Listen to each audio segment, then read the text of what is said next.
이슬람에 대한 선이해가 없이 그냥 무작정 혹은 뭐 어떤 남자 여자의 사랑의 감정이나 혹은 심지어는 내가 전 무슬림과 결혼해서 내가 선교지는 못 가지만 한번 복음을 전하겠다든가 이런 생각을 갖는 것은 상당히 순진한 생각일 가능성이 있겠네요. 그렇죠? 너무나 순진하죠. 그건 제가 볼 때는 절대적으로 해서는 안 되는 생각인 게요. 결혼 전과 후가 너무나 다른 것들을 저희가 많이 목도를 하게 됩니다. 제가 그 책을 이제 쓰게 되면서 안타까운 현실을 한번 접한 적이 있는데 선교사가 되기 위해서 한국에 온 무슬림과 결혼을 했는데요. 실질적으로 이제 전화 통화를 하면서 그 자매가 만나주지 않았어요. 왜냐하면 본인도 모르게 결혼한 이후에 자기가 모스크에 가고 있고 3개월 이제 결혼한 이후 3개월부터 모스크를 가게 됐다고 얘기를 하더라고요. 그리고 실질적으로 선교지에 가면 그런 경우들이 있습니다. 초창기에 선교의 열정이 사실 우리 기독교 여성들 가운데 한국 교회에 그렇죠. 많이 있잖아요. 근데 헌신을 하고 나서 언어를 배우기 위해서 현장에 갔다가 무슬림 남성들과 같이 이렇게 있다 보면 이제 우리는 순수한 마음에 결혼은 순수한 마음에 이렇게 하게 되는데 그러고 나서 오히려 무슬림을 선교하기보다는 모스크를 나가게 되는 경우들도 적잖게 현지에서 보도가 되고 있기 때문에 절대적으로 제가 선교를 가르치는 입장에서 무슬림 선교를 하기 위해서 여성들이 무슬림 남성과 결혼하겠다고 하는 것은 전 정말 말리고 싶습니다. 그러면 이제 이슬람은 자기의 경전으로 꾸란을 갖고 있고 또 우리 기독교인들은 이제 성경을 정경으로 갖고 있는데 혹자들은 이제 꾸란과 성경에 뭐 이 사상이 예를 들어 구제라든가 뭐 이런 선행에 대한 사상이 같지 않냐? 또 꾸란에도 예수님에 대한 얘기가 나오고 또 뭐 천사에 대한 얘기도 나오지 않냐? 또 알라라고 할 때 하나님과 발음이 다를 뿐이지 사실은 동일한 대상 아니냐? 뭐 이런 얘기를 하면서 이제 그 성경과 꾸란은 큰 차이가 없다 이런 얘기들을 하는데. 우선 우리 유성 교사님께서 이슬람에서 말하는 이 알라와 그다음에 우리 기독교가 말하는 하나님 사이에 어떤 차이가 있는지 한번 말씀해 주시겠습니다. 이슬람 쪽에서는 끊임없이 이슬람의 알라와 기독교의 하나님은 똑같은 하나님이다 이렇게 말합니다. 그렇죠. 예. 그러나 그건 사실이 아닙니다. 네. 성경의 하나님과 이슬람의 알라는 너무 많은 차이가 있습니다. 몇 가지로 말씀드리면 초월성적인 면에서 이슬람의 알라는 자연신앙적 알라입니다. 자연신앙적 신입니다.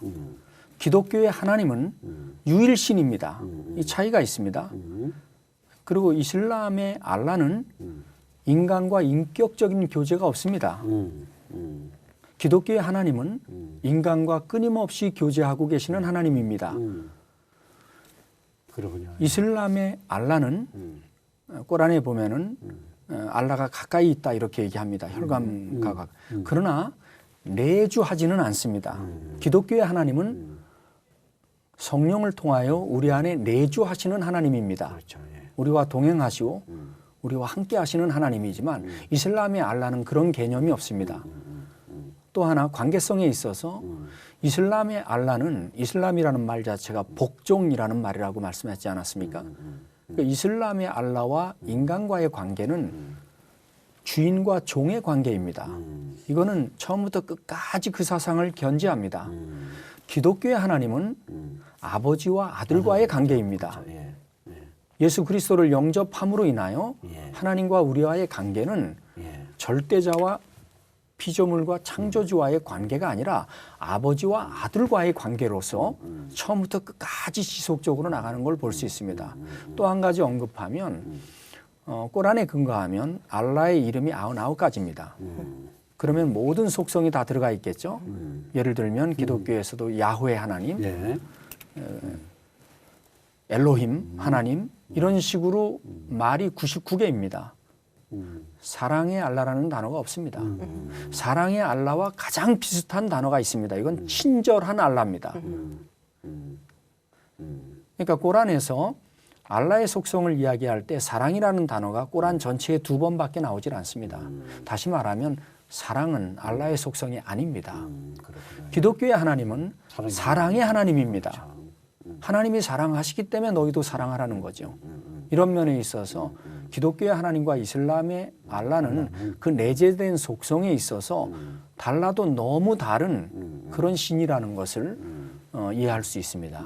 이제 우리는 하나님 그러면 삼일체 하나님을 말하지 않습니까? 예, 예. 그런데 이 이슬람에는 삼일체 개념이 없죠. 없지요. 예. 삼위일체 개념을 무시하지요. 무시하죠, 오히려. 또 삼위일체를 기독교인이 알고 있는 내용과 전혀 다른 내용으로 알고 있습니다. 이게 마리아나이트라고 하는 이단의 영향인데요.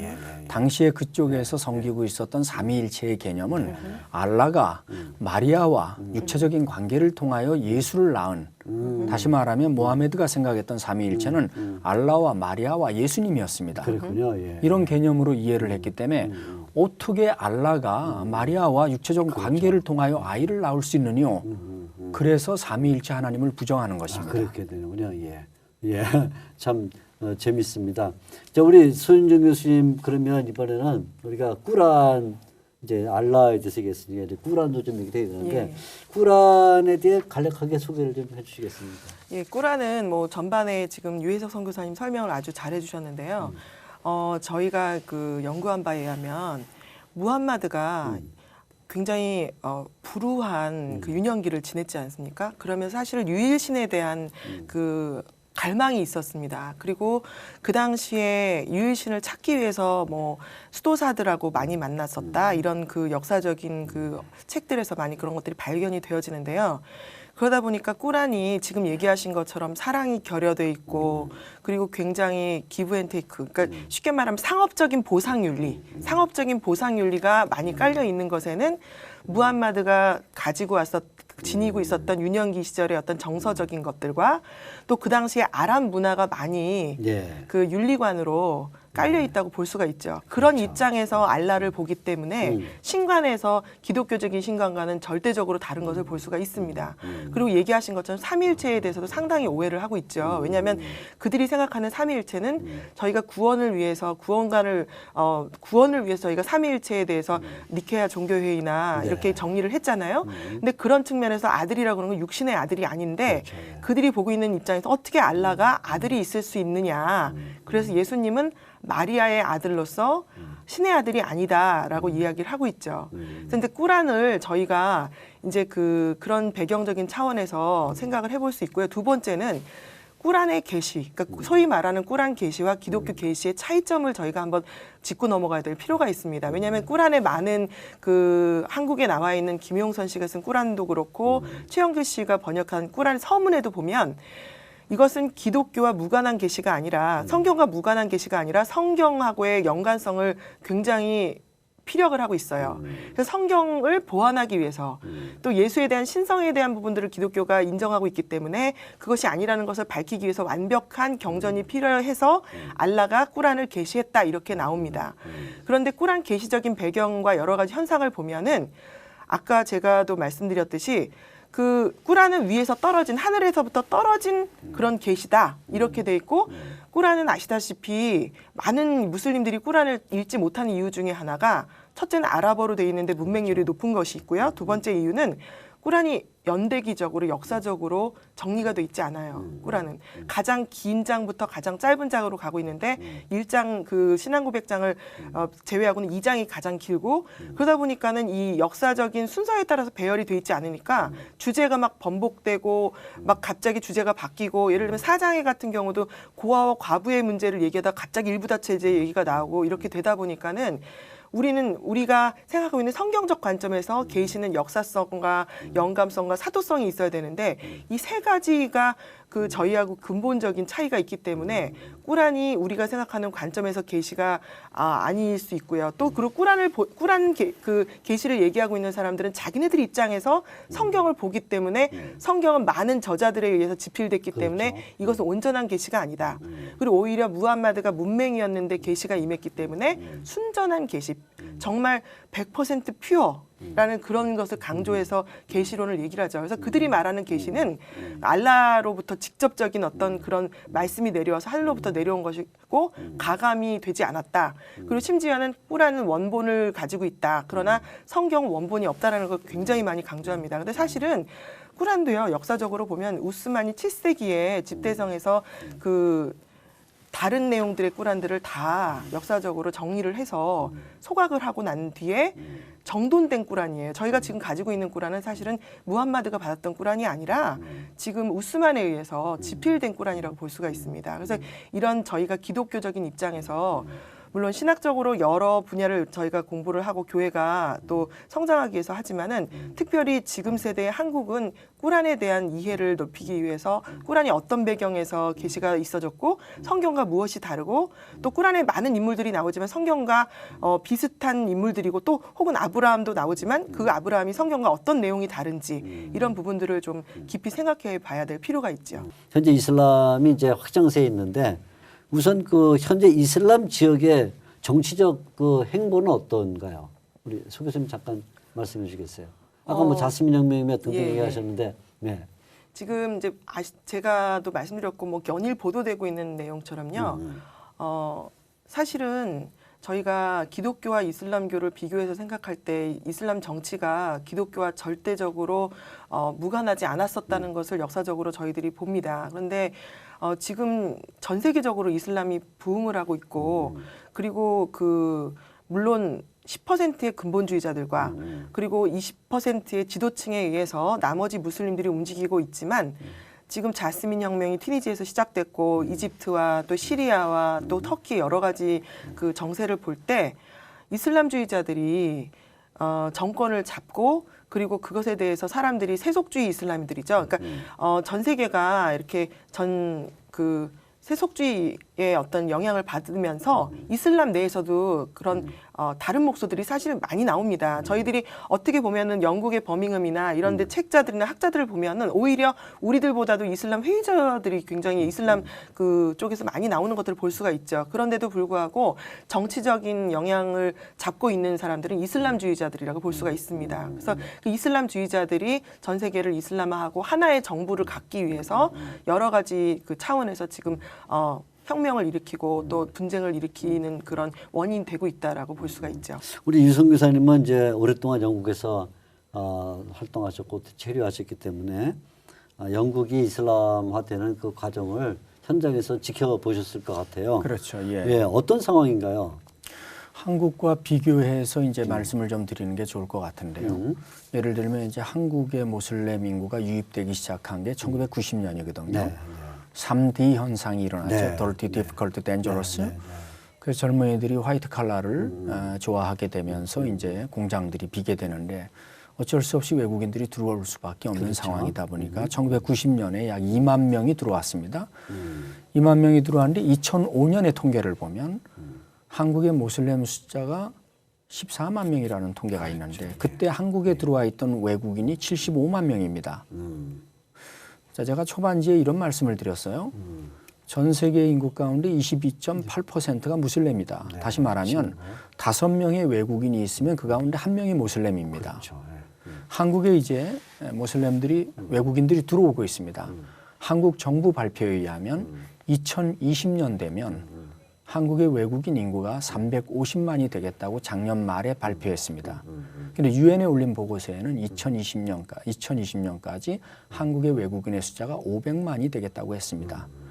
우리가 원하든 원치 않든 2020년이 되면 한국에 살고 있는 합법적인 외국인들은 350만에서 500만 명 사이가 될 것입니다.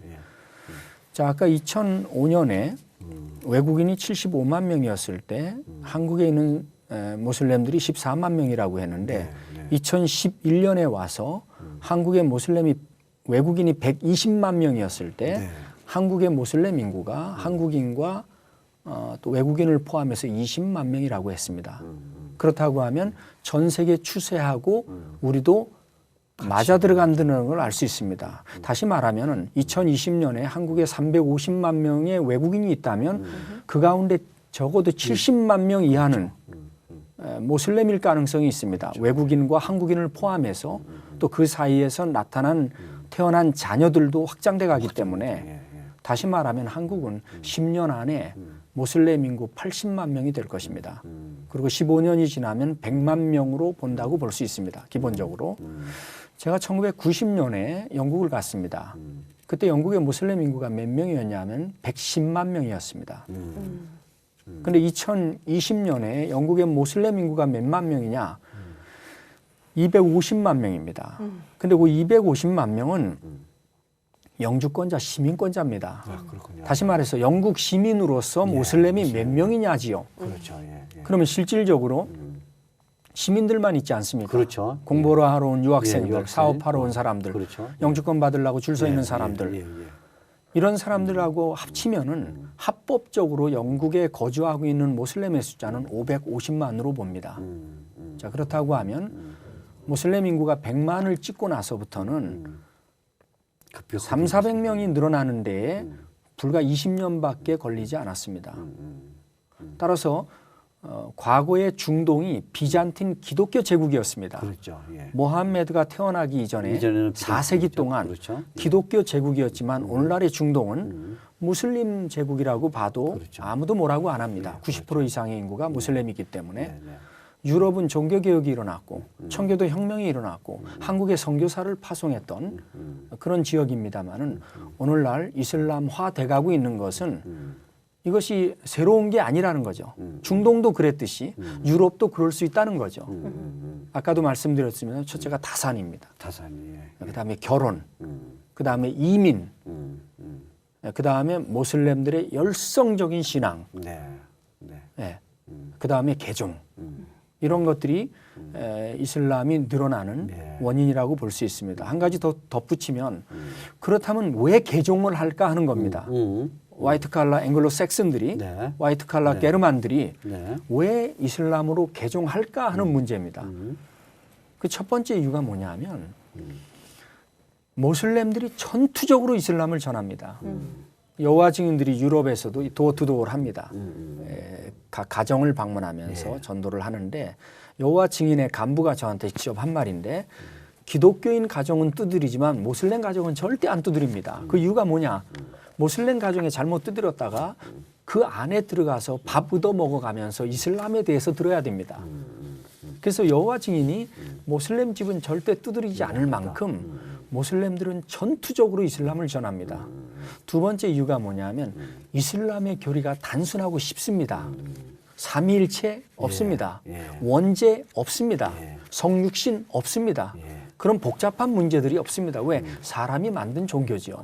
1400년 동안 갈고 닦으면서 만들어진 종교이기 때문에 사람에 의해서 사람이 만든 종교이기 때문에 사람이 다 이해할 수 있게 교리화되어 있습니다. 기독교의 교리는 반면에 얼마나 어렵나요? 어렵죠.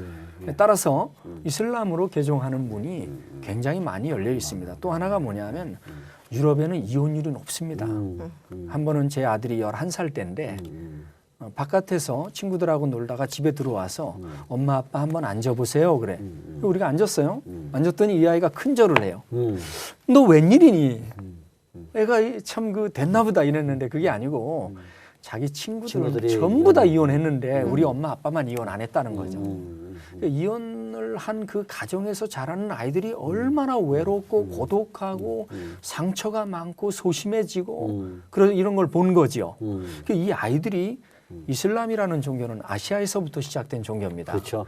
따라서 3대가 같이 살아요. 예, 그렇죠. 또 사촌 간에 결혼하니까 예. 이 가족 간의 결속력이라는 건 대단합니다. 그렇죠. 예. 그래서 모슬렘들이 한번 식당에서 식사를 하면은 한 가족인데 한 20, 30명씩 몰려와요. 그렇죠. 예. 이게 부러운 거죠. 이 가족의 한 공동체의 일원이 되는 게 이 어린 아이들이 봤을 땐 이상적인 거죠. 그래서 영국의 모스크나 프랑스의 모스크나 또 독일의 모스크에 가보면은 그 네이티브 아이들이 그렇죠. 바글바글합니다. 청소년 아이들이. 나이 16살 되면 다 자기 종교를 찾아 떠나지 않습니까? 이 아이들이 친구를 따라 모스크를 방문하고 야 우리 유럽에는 없는 또 우리 가정에는 없는 다 깨어진 가정 속에서 이슬람 가정을 볼 때에는 화목해 보이니까 거기에 대한 미스테리우스 릴리전이다 그래가지고 이슬람에 대한 동경을 가지고 모스크로 몰려가는 이런 현상들을 볼 수가 있습니다. 그렇군요.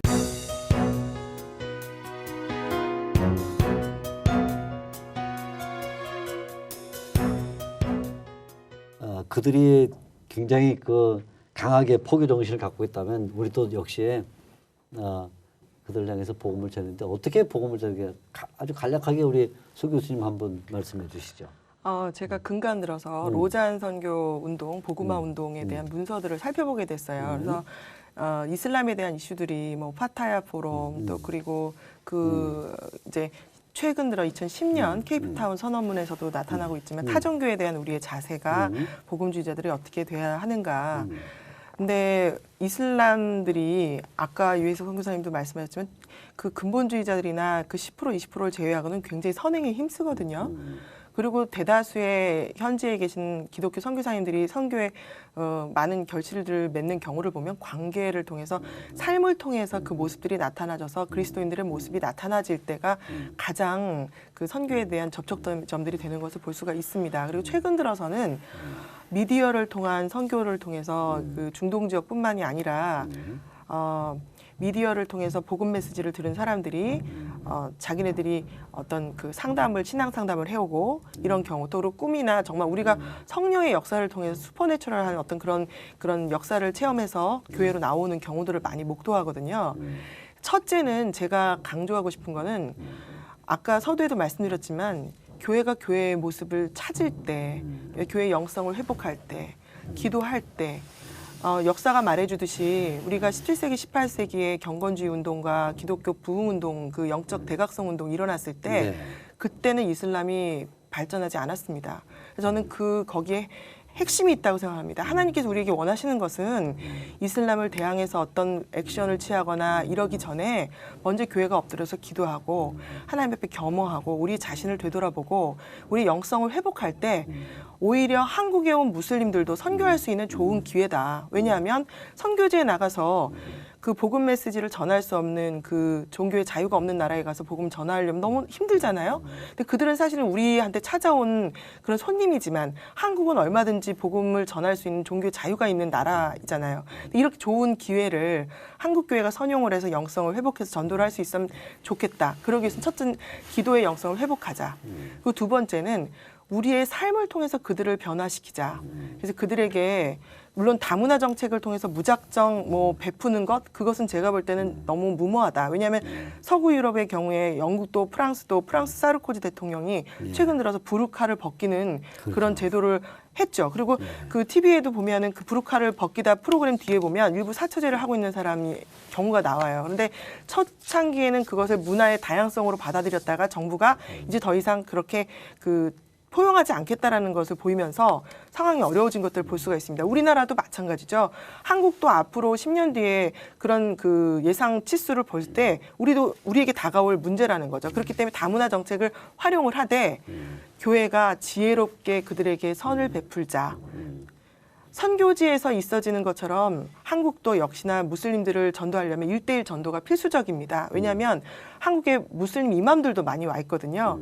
예전처럼 교회가 어떤 추석이나 또 설 때 어떤 그 외국인 노동자들을 대상으로 한 프로그램을 한다 그러면 오지 않습니다. 왜냐하면은 그들이 이미 종교적인 그 공동체가 형성이 돼 있기 때문에요.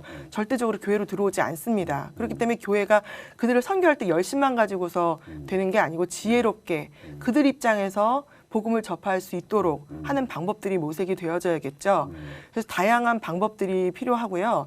특별히 제가 관심을 갖고 있는 것은 다문화 아이들 중에 특히 무슬림 배경을 가진 어린이들에게 우리가 관심을 가져야겠다. 우리가 지금 기독교 교육도 상당히 중요한 그 위치에 있다고 저는 보거든요. 한국이 FIM에서 얼마 전에 좋은 만화책이 나와서 제가 여러분들한테 정말 권해드리고 싶은데요.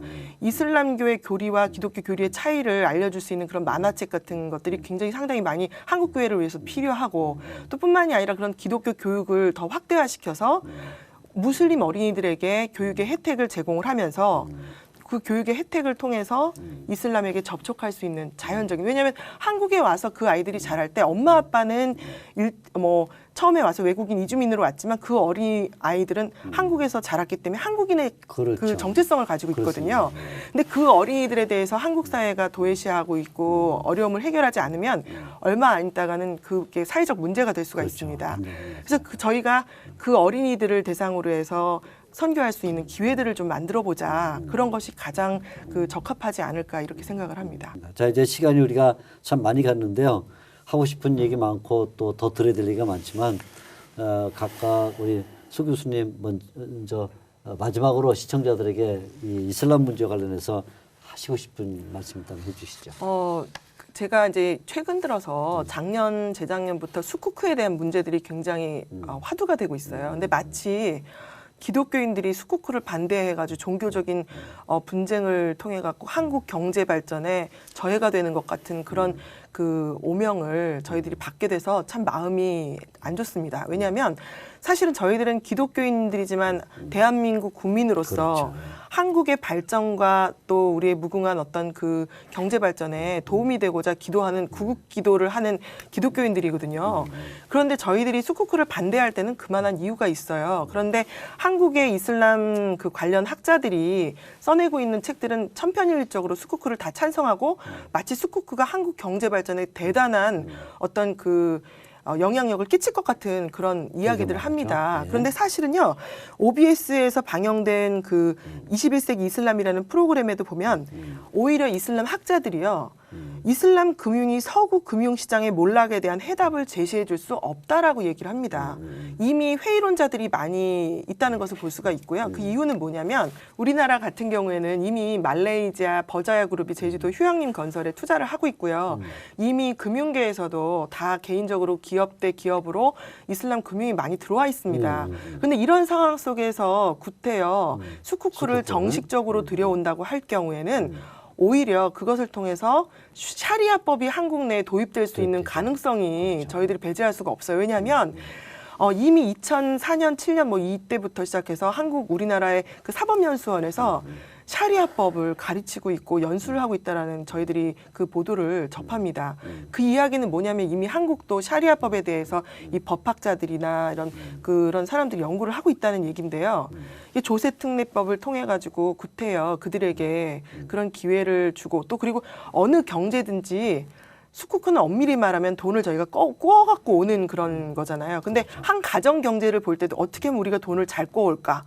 이걸 연구하는 거는 발전적이지 못하다는 거죠. 그리고 한국 상황에서 봤을 때 이미 저희는 외화가 보유가 넘치고 있습니다. 근데 이 상황에서 이런 현실 상황에서 더 많은 돈을 꺼오기 위해서 그런 법을 현실상 입법해야 된다는 그런 의미가 사실상 없는 것이죠. 그렇기 때문에 그런 차원에서 봤을 때 수쿠크법은 한국의 형편상 도움이 되지 않고 그리고 비현실적이다. 도리어 그리고 그 법을 통해서 샤리아법이 들어왔을 경우에 한국이 영국이나 프랑스처럼 그렇죠. 두 가지 법이 공존해야 되는 일부 그 샤리아법이라도 도입이 됐을 경우에 이 혼란을 우리가 어떻게 해결할 것인가. 그리고 또 한간에는 그런 이야기도 있어요. 그 자카트 얘기하셨는데 그 수입이요. 원래는 엄밀히 말하면 리바라고 해서 이자를 금지하는 법이 꾸란에 있습니다. 그런데 그럼에도 불구하고 수쿠크를 하는 것을 그 변형적인 형태를 가지고서 하고 있는 게 수쿠크거든요. 예를 들면 한 사람이 돈을 은행에 빌리러 왔다. 아주 쉽게 제가 설명을 하자면 돈을 빌리러 왔다. 그런데 이자가 금지되니까 은행에서는 돈을 꺼줄 때 그 물건을 대신 사가지고 그렇죠. 이자를 붙인 값에 판매를 하는 거죠. 그렇죠. 그런 것처럼 변형된 이자를 이렇게 하고 있는데 그 수익을 가지고 테러 자금으로 이용화되고 있다. 이런 보도가 되고 있어요. 그렇기 때문에 이런 여러 가지 정황상 한국의 안보 문제와 경제 발전적인 차원에서 봤을 때 현실적으로 한쪽의 이야기만 듣는 것이 아니라 다른 이슬람 학자들 중에서도 이런 회의론자들이 있기 때문에 한국 형편에 맞지 않다. 이렇게 저는 이야기하고 싶습니다. 우선 뭐 유럽에서 영국이나 또 프랑스가 이미 이런 문제로 갈등 관계에 있다는 것을 염두에 둬야 될 것이라고 생각을 합니다. 유성 교수님도 마지막으로 한마디 해주실 게 있다면 어떤 게 있을까요? 한마디만 하면 좋은데요. 네. 몇 마디를 해야 될 것 같고요. 예. 첫째, 기독교인들이 이슬람이 어떤 종교인지를 알아야 됩니다. 예를 들면 이슬람에서는 기독교인을 어떻게 생각하냐면 무슬림들이 아침에 일어나서 저녁 때까지 17번씩 암기해야 되는 우리 주기도문과 같은 신앙 고백이 있습니다. 그렇죠. 그게 이제 꼬란 1장입니다. 비스밀라 라만 라임 함두릴라 라빈 알라민 라하만 라임이 야까야마 쫙 나가는데 1장 7절에 이런 말이 있어요. 우리를 방황하는 자로 두지 않게 해주시고 이런 말이 있습니다. 그 방황하는 자가 기독교인입니다. 그 밑에 딱 나옵니다. 모슬렘들은 하루에 17번씩 기독교인이 되지 않은 걸 감사해야 합니다. 그렇죠. 예. 그리고 꼬란에 보면 기독교인을 물리적으로 공격하라고 하고요. 기독교인은 지옥 간다고 가리킵니다. 6번째 지옥입니다. 따라서 기독교인들이 이슬람이 어떤 종교인지 알아야 된다는 것과 두 번째는 아까 우리 소 교수님께서 좋은 말씀해 주셨는데 무슬림들이 한국에 들어옵니다. 그들에게 복음 전해야 됩니다. 그러나 꼭 잊지 말아야 될 일이 있습니다. 여자는 여자한테 가서 전도해야 네. 되고요. 남자는 남자한테 가야 됩니다. 지금 이 피해가 상당히 많습니다. 지금 벌써. 또 하나가 다문화 문제인데요. 프랑스에서는 2010년에 메르켈 총리가 다문화 실패했다고 선언했습니다. 독일에서요. 네. 그다음에 프랑스에서는 2011년에 다문화 실패했다고 선언했고요. 그다음에 영국에서도 2011년 2월 5일 날 영국의 카메룬 총리가 다문화 실패했다고 공식적으로 발표했습니다. 다문화 실패를 선언하고 나서 그 다음 날 2월 7일 날 데일리 메일에 의하면은 다문화 실패 원인이 4가지입니다. 첫째가 테러리즘의 증가입니다. 그다음에 모슬렘에 의한 성폭력, 그다음에 많은 폭력들, 그다음에 마약 문제인데 이것이 다 이슬람과 관계가 있습니다. 그런데 우리 지금 한국 정부는 다문화를 하고 있습니다. 다문화 반대하지 않습니다. 왜 반대하지 않느냐면 절출산에 대한 대안이 그것밖에 없습니다. 그렇죠. 또 한 가지는 우리나라도 가난했던 시절에 다른 나라에 가서 돈 벌어와서 그렇습니다. 예. 그 돈 가지고 경부고속도로 경부고속도로 깔아서 오늘 경제 기반을 이루었습니다. 다문화가 필요하다면 그러나 유럽을 모델 삼아서 동질 문화하고의 다문화가 필요하다. 그렇죠. 너무 다른 문화는 안 되죠. 이질적인 문화하고 사이에서 융합이 되지를 않습니다. 따라서 동질 문화라고 하면 오랫동안에 유교 국가였기 때문에 유교 문화권, 불교 국가였기 때문에 또 불교 문화권, 또 최근에 들어와서는 기독교 문화권 있는 사람들과의 다문화는 어떤 문제도 약이 되지는 않습니다. 또 그 정도 문제는 다 커버할 수 있습니다. 우리도 경험이 있기 때문에.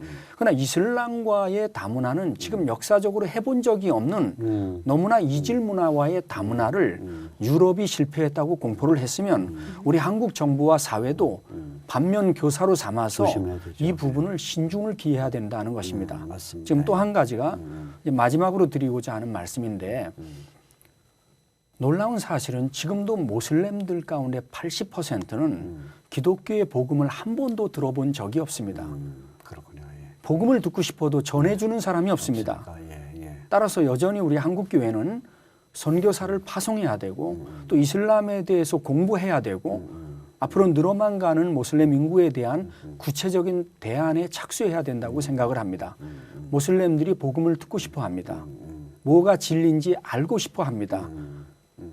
우리 한국은 이 땅에 복음을 전하러 온 선교사를 잡아 죽인 민족입니다. 그렇죠. 예. 예. 심한 얘기 같습니다만 아프리카 선교였죠, 원주민에 그렇죠. 대한 얘기가 아니고 아마존 강의 예. 식인종 얘기가 아니고 아니라 우리나라 얘기죠. 1866년 9월 2일 날 이 땅에 복음을 전하러 온 선교사를 잡아 죽인 민족입니다. 따라서 한국 교회가 여전히 우리에게 선교적 사명이 있음을 알고 이슬람권에 선교사를 보내는 일을 게을리하지 않았으면 좋겠고 모든 모슬렘들이 복음을 들어야 될 대상이라는 사실을 인식했으면 좋겠다 하는 말씀을 드리고 싶습니다. 머지않은 시간에 한국의 이슬람 인구가 70만에 가까운 이 정도로 높아진다는 얘기를 들으면서 우리 모두가 또한 어떤 마음의 경각심을 가지게 되는 것 같습니다. 무엇보다도 한국 교회와 또 한국 성도들이 영적으로 깨어서 각성하고 또 믿음을 분명히 하고 성경의 진리 가운데 굳게 서는 것이 중요하다는 이런 도전도 함께 받았습니다. 오늘 대화에 두 분 대담자가 나오셨는데 먼저 유해석 선교사님께 진심으로 감사를 드립니다. 감사합니다. 감사합니다. 교수님. 또 오늘 아랍선교 대학원의 소윤정 교수님 다시 한번 감사를 드립니다. 감사합니다. 감사드립니다. 오늘 성경이 답이다에서는 이슬람에 대하여 함께 대화를 나누었습니다. 지금까지 시청해 주신 시청자 여러분께 진심으로 감사를 드립니다. 감사합니다.